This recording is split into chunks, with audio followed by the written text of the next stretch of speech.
আসসালামু আলাইকুম রহমতুল্লাহ। যারা ইনকিউবেটর নতুনভাবে ব্যবহার করতেছেন তাদেরকে বিশেষভাবে একটা কথা বলবো, সেটা হচ্ছে যখন এখন যেহেতু শীত সময় চলে আসছে, ইনকিউবেটরে যখন ডিম বসাবেন অবশ্যই ডিম ট্রে যেটা বসাবেন অবশ্যই ট্রে আগে থেকে রেডি করে রাখবেন।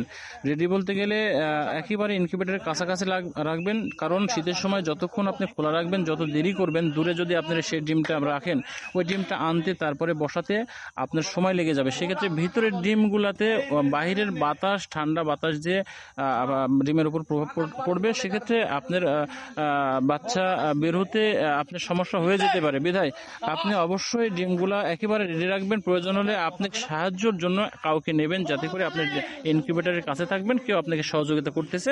আরেকটি কথা আমি বলবো, সেটা হচ্ছে কেউ যদি আপনারা ফ্রিজ থেকে আপনারা ইনকিউবেটরে ডিম বসান, সরাসরি বসাবেন না। ফ্রিজ থেকে কমপক্ষে 5-6 ঘন্টা আগে থেকে ফ্রিজ থেকে বের করে ফ্রিজের যে পানি থাকবে, এই পানি যাতে ডিমের গা থেকে শুকিয়ে যায়, শুকিয়ে গেলে তখন আপনারা ইনকিউবেটরে বসাবেন, এটা মাথায় রাখবেন। আর ফ্রিজে বিশেষ করে আমি যেটা বলবো, 7 থেকে 10 দিনের বেশি ডিম না রাখা ভালো। এই ক্ষেত্রে আপনার বাচ্চার রেজাল্টটা ভালো হবে না। যদি অতিরিক্ত পর্যায়ে চলে যায়, কেউ 15 দিন, কেউ 16 দিন, 20 দিন পর্যন্ত রাখে, বিশেষ করে 7 দিন 6 দিন এভাবে রাখার চেষ্টা করবেন। তাহলে আপনার তারপরে বাহির করার পর ডিমের শরীর থেকে শুকিয়ে নেবেন, শুকিয়ে নেওয়ার পর তারপরে আপনারা ফ্রিজে ইনকিউবেটরে ডিম বসিয়ে দেবেন। সেক্ষেত্রে আপনার ডিমের রেজাল্ট ভালো হবে। আসসালামু আলাইকুম রহমতুল্লাহ।